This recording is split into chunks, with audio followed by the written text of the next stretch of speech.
Hi, folks. I have been looking into the Advaita Vedanta philosophy for the last few months. It's been a fascinating topic for me, and contrasting it and comparing it to Zen. And one of the things that you'll find in the Advaita Vedanta system is a lot of talk about the three states of consciousness. They divide sort of what we normally think of as the normal state of consciousness into three, which are very easy: waking, dreaming, and dreamless sleep. And the Zen system never really talks about this stuff. And here's something that I found kind of useful from the Advaita Vedanta system of talking about this stuff. Let's see where we go. Here it is. It says, deep sleep is always present even in the waking state. I found that really useful to remember while doing Zazen. It's a different way of putting something that I've heard Zen teachers say in other ways. One of the ways I used to say it is silence is always present, even in the noisiest environment. So to say deep sleep is always present, even in the waking statement, is to me another way of saying that and another angle on it, and I found it very useful.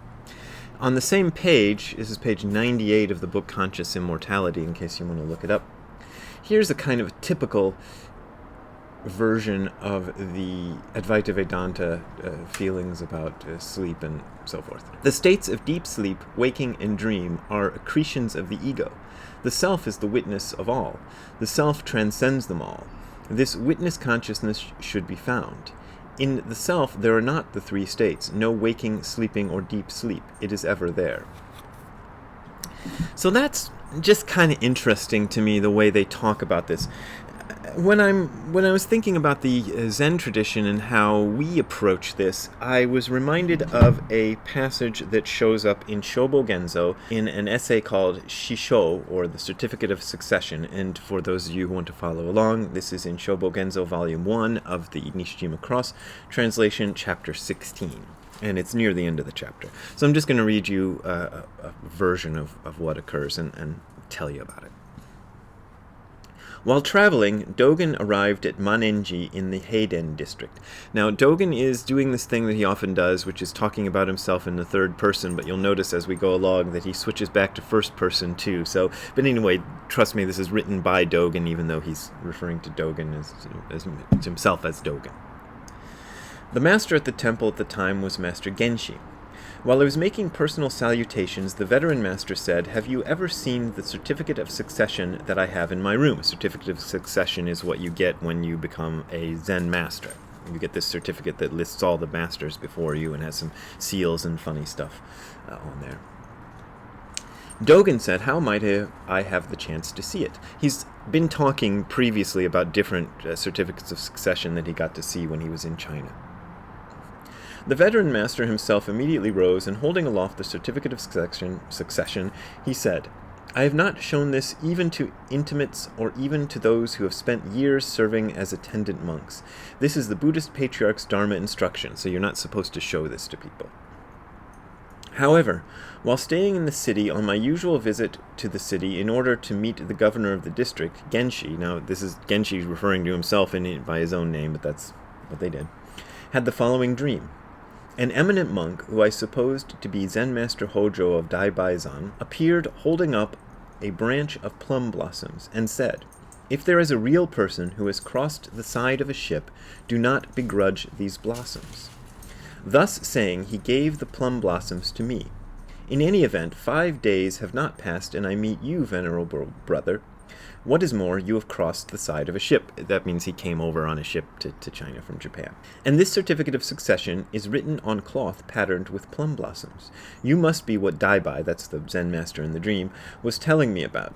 And so I have brought out the certificate. Venerable brother, would you like to receive the Dharma from me? If you desire it, I will not begrudge it." He's offering the Dharma. This is before Dogen became the Dharma successor of Tendo Nyojo, apparently, to Dogen just on the first day that he met him. Dogen could not contain his belief and excitement. This is Dogen again referring to himself. Though he had said, that's the Master Genshi, that I might request the certificate of succession, I only venerated and served him, burning incense and performing prostration. So he didn't take Dharma transmission from this guy.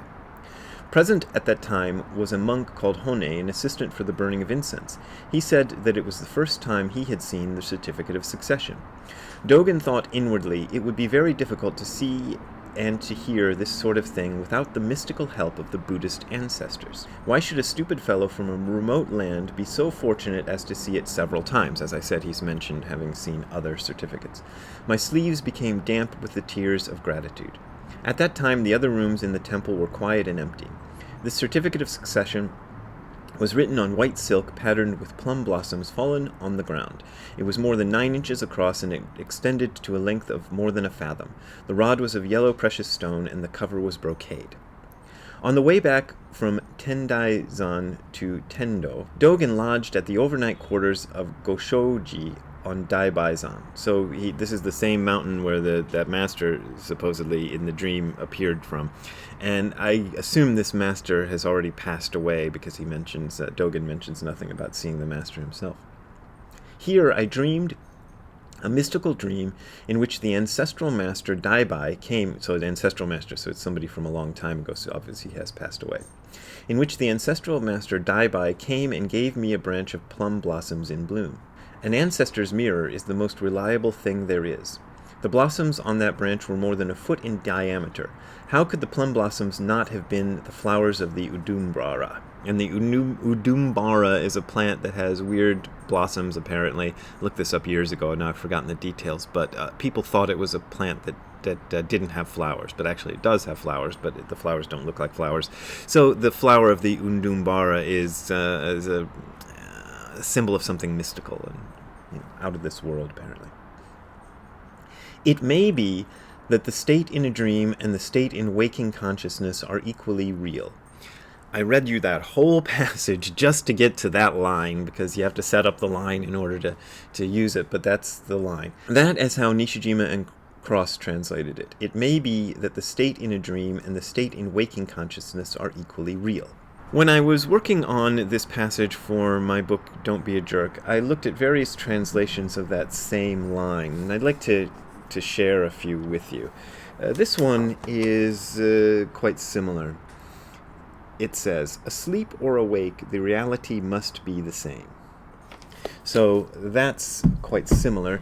Then we have the Yuho Yokoi version, which is just weird, but I'll read it to you anyway.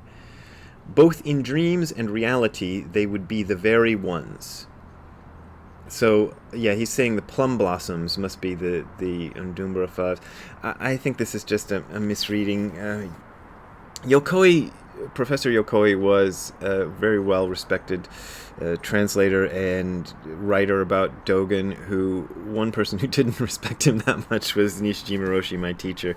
He thought he got a lot of things wrong, but that is just a baffling translation, if you ask me. But the one I really wanted to show you or mention to you is this one by Kazuaki Tanahashi and his co-translator. I'm not sure who worked on this one with him. And this is another... I like Kaz Tanahashi's translations a lot, so I'm not putting down his translations in general, but this is a bad translation, and here goes. La-di-da. Aren't these plum blossoms as rare as an Udumbara flower? And then he says, this dream was just as real as being awake.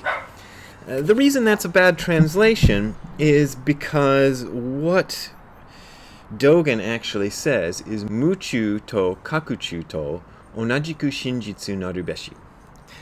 So, that, if you don't know Japanese, is unambiguously, he's talking about dreams, the dream state. So it's, Muchu is within a dream, To is and Kakuchu is within waking, To, which is also and, again, which you do in Japanese, you put the and twice sometimes.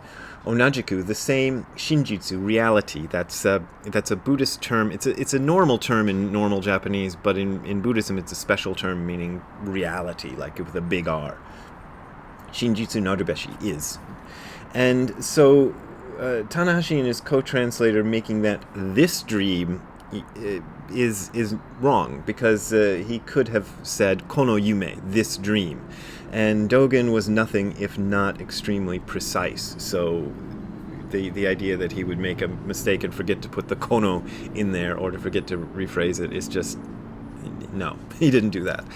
But so this version that Nishijima Roshi came up with, and Mike Cross probably actually worded it in English, is as close as you can get to phrasing it in English. It may be that the state in a dream and the state in waking consciousness are equally real. That's what it really says. And when I first heard that from Nishijima Roshi when he was lecturing on this topic, back in the 90s when I was sitting in that little hall in Tokyo University listening to him, I was just astonished by this idea that waking consciousness and the consciousness in dreams might be equally real. Now, Yogachara philosophy is quite influential in Buddhism, although the relation between Yogacara philosophy and Zen is tenuous. Dainin Katagiri, who I've been reading a lot of, obviously studied Yogacara philosophy deeply. Kodo Sawaki Roshi, who was one of my teacher's teachers, was a student of Yogacara philosophy. They both bring it up a lot, so it's kind of infused its way into Zen, perhaps more so in the modern era than in the past. But I wanted to have a look at what the Yogacara Buddhists had to say, and I finally found an example in this book. I've got a bunch of books about Yogacara on my shelf, and I couldn't find much about dreams in any of them except the constant likening of waking reality to a dream. But as far as dreams that happen when you're in bed by asleep, not much. But I did find a quote in this, and it's a quote from a Chinese Yogacara, a 7th century piece of writing whose name I've forgotten. The name is The Treatise on the Establishment of the Doctrine of Consciousness Only, Vijnana Timatra Tao, something in Sanskrit, and Cheng Weishi Lun in Chinese. And here is the quote, 2 quotes. In a dream state, even though the 5 senses have stopped functioning, the continued activities of mano-vijnana, that's the mind, let's just say. You could go look it up and we could talk for an hour or two about what mano-vijnana is, but let's just say the mind, still create the sense of externality. This is a clear indication that it is mano-vijnana, the mind, that creates the sense of externality, and that the sense of externality does not have to be premised upon the actual existence of external objects independent of consciousness. And another place he says this, which I find kind of interesting, and maybe we'll explain why it's interesting. Even though the consciousness of sentient beings are manifested differently, what are manifested are similar with no difference in terms of locality. He's trying to explain why, if everything is a dream, that we can verify things with each other. 2 people can measure a length of pipe and find that it's 2 inches long and agree on it or something like that. He says, this is just like many lamps lit together such that the lights appear as one single light. So because everybody's having the same sort of personal experience, because there is a level of experience which is not localized on the individual, then we appear to see the same thing, but that doesn't necessarily mean it's the same thing. It's some weird philosophy. And I'm more just doing this video because I found it interesting, and I thought I would share it with y'all because you might find it interesting too. And if you do, that's great. And if you want more discussion about this, we could certainly do that. It's real fascinating, these kind of philosophical ideas. What they really add up to in practical terms, I don't know. It's up to you. Anyway, if you want to donate to me being able to look through more piles of books, I can't show you, but there's piles of books over here about dreams, you can send a donation to the address you are seeing on the screen. Well, actually, that address will take you to the Patreon and PayPal links, which, if you are on YouTube, are below this video in the, explanation section, what is it called? Description section. And that is my only way of making a living, and your donations really, really help me. If you are having trouble financially, do not donate to me. That is the last thing you should do. But the fact that people are donating to me is how I buy dog food and I don't know, apples. So thank you very much for those donations. Have a good time all the time. See you later. Bye.